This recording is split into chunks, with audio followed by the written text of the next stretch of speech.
বিসিবিতে পাপন অধ্যায় শেষ, নতুন সভাপতি ফারুক, পরিবর্তন আসছে পরিচালনা পর্ষদেও। সাবেক নৌ কর্মকর্তা সোহাইল ও আওয়ামী লীগ নেতা তাজুল আহমদ হোসেন গ্রেফতার, আদালতে তোলা হবে আজ। এবং 17 বছর ধরে বৈষম্য নির্বাচন কমিশনে এনআইডি কর্মকর্তা কর্মচারীদের কর্মবিরতি।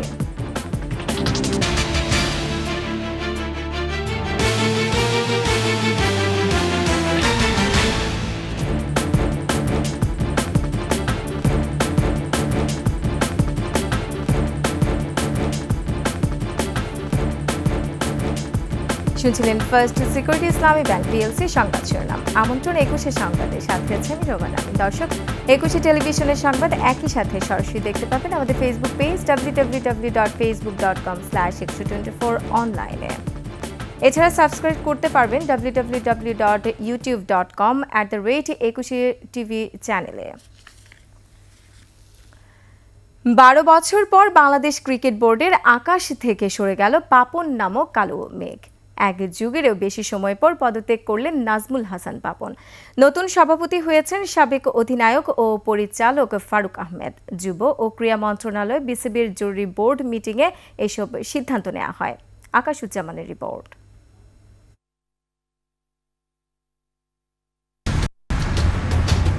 ছাত্র আন্দোলনের মাধ্যমে শেখ হাসিনা সরকার পতনের পর দেশের সব প্রতিষ্ঠানে জোর করে আঁকড়ে থাকা বড় কর্তাদের ছুঁড়ে ফেলার দাবি তোলে সাধারণ জনগণ।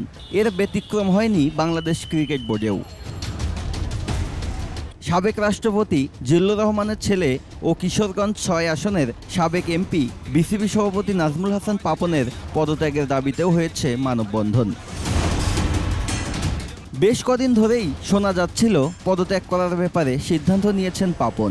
তবে কবে কোথায় পদত্যাগ করবেন সে ব্যাপারে ছিল ধোঁয়াশা। অবশেষে বুধবার অনলাইনে হওয়া বোর্ড মিটিংয়ে পদত্যাগ করেছেন পাপন। এতে শেষ হলো বাংলাদেশ ক্রিকেট বোর্ডে 12 বছরের পাপন অধ্যায়। এদিনই নাম জানা যায় নতুন সভাপতির। জাতীয় দলের সাবেক অধিনায়ক ও বিসিবির সাবেক পরিচালক ফারুক আহমেদ হয়েছেন বাংলাদেশ ক্রিকেট বোর্ডের নতুন সভাপতি। এদিন পদত্যাগ করেন বিসিবির বেশ কয়েকজন প্রভাবশালী পরিচালকও। আকাশুজ্জামান, 21 টেলিভিশন। সাবেক মুক্তিযুদ্ধ বিষয়ক প্রতিমন্ত্রী এবি তাজুল ইসলাম, আওয়ামী লীগের সাংগঠনিক সম্পাদক আহমেদ হোসেন ও চট্টগ্রাম বন্দরের সদ্য সাবেক চেয়ারম্যান রিয়াল অ্যাডমিরাল মোহাম্মদ সোহাইলকে আটক করেছে ঢাকা মহানগর গোয়েন্দা পুলিশ। তাজুলকে রাজধানীর বনশ্রী, আহমেদ হোসেনকে গুলশান ও সোহাইলকে বনানী থেকে আটক করা হয়েছে। 2008 সাল থেকে টানা 4 মেয়াদে ব্রাহ্মণবাড়িয়া 6 আসনের সংসদ সদস্য ছিলেন তাজুল ইসলাম। 2009 সালে মুক্তিযুদ্ধ বিষয়ক প্রতিমন্ত্রীর দায়িত্ব পান তিনি। আওয়ামী লীগের সাংগঠনিক সম্পাদক আহমেদ হোসেন দ্বাদশ জাতীয় সংসদ নির্বাচনে নেত্রকোনা 5 আসনে নির্বাচিত হয়েছিলেন। অন্যদিকে দুর্নীতি, গুম এবং হত্যা সহ বিভিন্ন অভিযোগ ওঠার পর নৌবাহিনী থেকে বাধ্যতামূলক অবসরে পাঠানো রিয়াল অ্যাডমিরাল মোহাম্মদ সোহাইলকে একই দিনে আটক করে ঢাকা মহানগর গোয়েন্দা পুলিশ।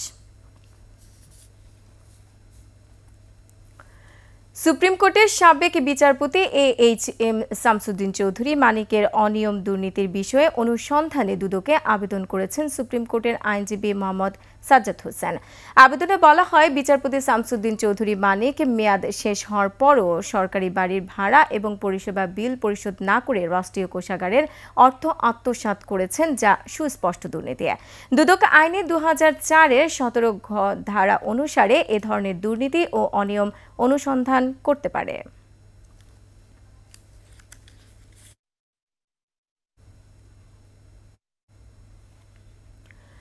নির্বাচন কমিশনের জাতীয় পরিচয়পত্র অনুবিভাগের IDEA 2 প্রকল্পের 9ম থেকে 20তম গ্রেডের সকল কর্মকর্তা কর্মচারীদের চাকরি স্থায়ীকরণের দাবিতে কর্মবিরতি ও অবস্থান কর্মসূচি পালন করছেন।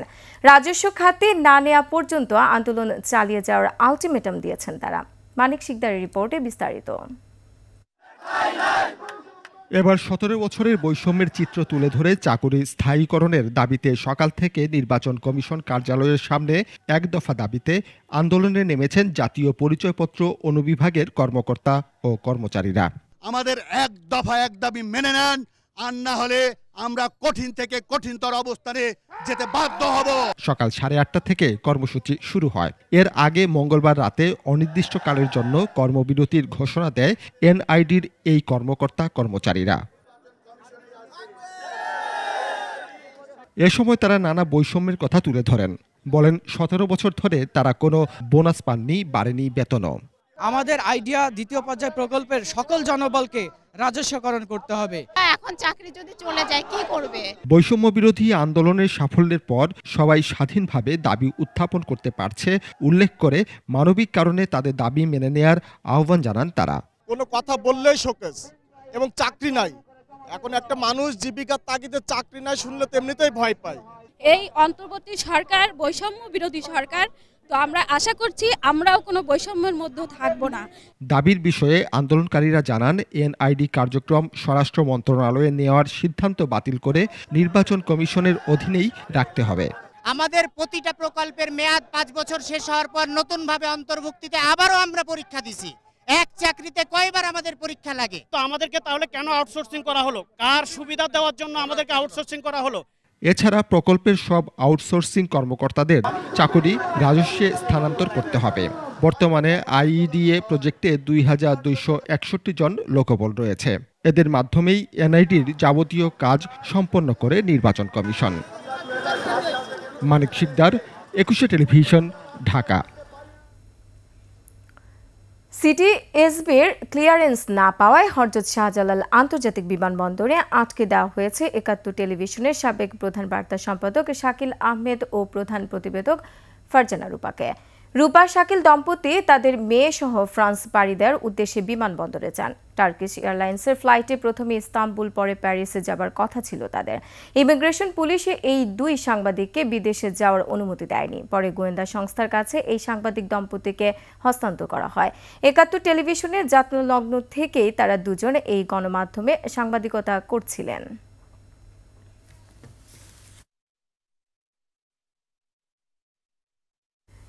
শপিং মল ইনচার্জের পদত্যাগের দাবি সহ বিভিন্ন অনিয়মের প্রতিবাদে বিক্ষোভে নেমেছেন বসুন্ধরা সিটি শপিং মলের দোকান মালিক কর্মীরা।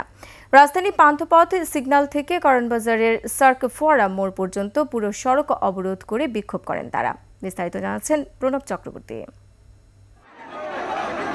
শপিং মল ইনচার্জ মহসিন করিমের অনিয়ম, দুর্নীতি আর স্বেচ্ছাচারিতার প্রতিবাদে সোমবার থেকেই বিক্ষোভ মিছিল ও সমাবেশ করছেন রাজধানীর বসুন্ধরা সিটি শপিং মলের ব্যবসায়ী ও দোকান কর্মীরা। বুধবার সকালেই সড়কে নামেন তারা। পান্থপথ সিগন্যাল থেকে কারওয়ান বাজারের সার্ক ফোয়ারা মোড় পর্যন্ত পুরো সড়ক বন্ধ করে বিক্ষোভে নামেন দোকান মালিক কর্মচারীরা। এ সময় তীব্র যানজট দেখা যায় আশপাশের সড়কগুলোতে। দোকান মালিক ও কর্মীরা শপিং মল ইনচার্জের পদত্যাগ দাবি করেন। এ সময় বসুন্ধরা গ্রুপের চেয়ারম্যান আহমেদ আকবর সোবহান ও ব্যবস্থাপনা পরিচালক সায়েম সোবহান তানভীরের বিরুদ্ধেও স্লোগান দেন তারা। আমাদের দাবি হলো 250 থেকে 300 টাকা স্কয়ার ফিট ছিল, সেটা 1200 থেকে 4000 টাকা স্কয়ার ফিট নিচ্ছে। গত 3 বছর থেকে পুরো মার্কেটটাকে সে ধ্বংস করে ফেলছে, ব্যবসায়ীদেরকে রাস্তা নেমে ফেলছে। সে আমাদের কেনা দোকান, সে আমাদেরকে কেনা দোকানে দোকানদারি করতে দিচ্ছে না। সে আমাদের কাছ থেকে ওই দোকান অন্য কোম্পানির ভাড়া দিচ্ছে 200 টাকা করে, 300 টাকা করে। বিনিময়ে সে আমাদের কাছ থেকে 2000 থেকে 4000 টাকা পর্যন্ত ভাড়া দিচ্ছে। যারা আছে তার মালিক সমিতি, তারা কেউ ব্যবসার সাথে জড়িত না। তাই আমরা মার্কেটে ব্যবসায়ী সমিতি চাচ্ছি, ব্যবসায়ী সমিতি যেন অতি দ্রুত কার্যকর করে। বলেন আপত্তি সত্ত্বেও গত জানুয়ারি থেকে বসুন্ধরা সিটির বেজমেন্টে মোবাইল মার্কেট সরিয়ে নেওয়া হয়।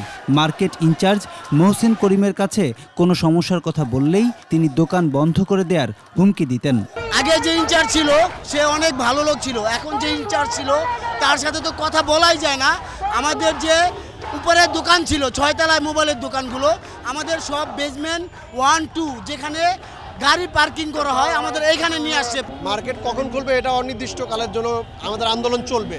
যত পর্যন্ত করিমের পদত্যাগ না হবে তত পর্যন্ত আমাদের আন্দোলন চলবে। বিক্ষোভের সময় শপিং মল ভবনে প্রবেশের সিঁড়ির সামনে বসুন্ধরা সিটির লোকজন ছাড়াও সেনাবাহিনী, বিজিবির সদস্যদের উপস্থিতি দেখা গেছে। প্রণব চক্রবর্তী, 21 টেলিভিশন, ঢাকা। র্যাগিং বন্ধে সব সরকারি বেসরকারি বিশ্ববিদ্যালয় ও কলেজগুলোতে র্যাগিং বিরোধী কমিটি গঠনের নির্দেশ দিয়েছেন হাইকোর্ট।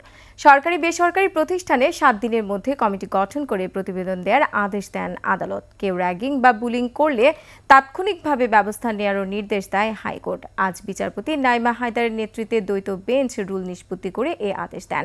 আদেশে বলা হয়, র্যাগিংয়ের নামে ফৌজদারি মামলার মতো ঘটনা ঘটলে তার ব্যবস্থাও নেবে প্রতিষ্ঠান।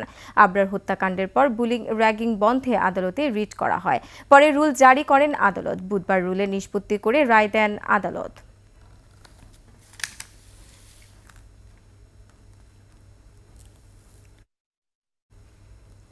আন্তর্জাতিক খবর।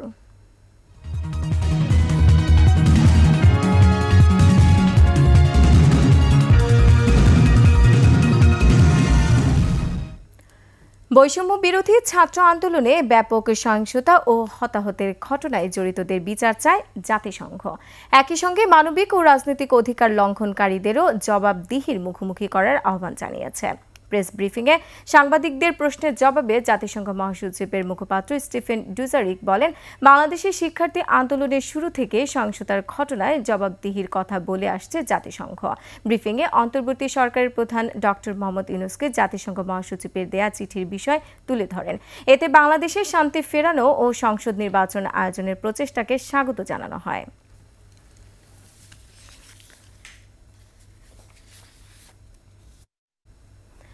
আর এরই সাথে শেষ করছি 21 সংবাদে যাওয়ার আগে ফার্স্ট সিকিউরিটি ইসলামী ব্যাংক পিএলসি সংবাদ শিরোনামগুলো আরও একবার। পদত্যাগ করলেন পাপন, বিসিবির নতুন সভাপতি ফারুক, পরিবর্তন আসছে পরিচালনা পর্ষদেও। সোহাইল, তাজুল ও আহমেদ হোসেন গ্রেফতার, আদালতে উপস্থিত করা হতে পারে আজ। এবং 17 বছর ধরে বৈষম্য, নির্বাচন কমিশনে এনআইডির কর্মকর্তা কর্মচারীদের কর্মবিরতি।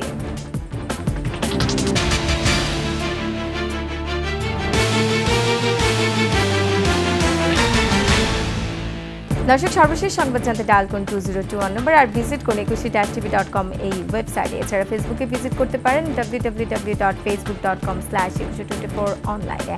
এছাড়া সাবস্ক্রাইব করতে পারেন www.youtube.com/21etv চ্যানেলে। এতক্ষণ সঙ্গে থাকার জন্য ধন্যবাদ।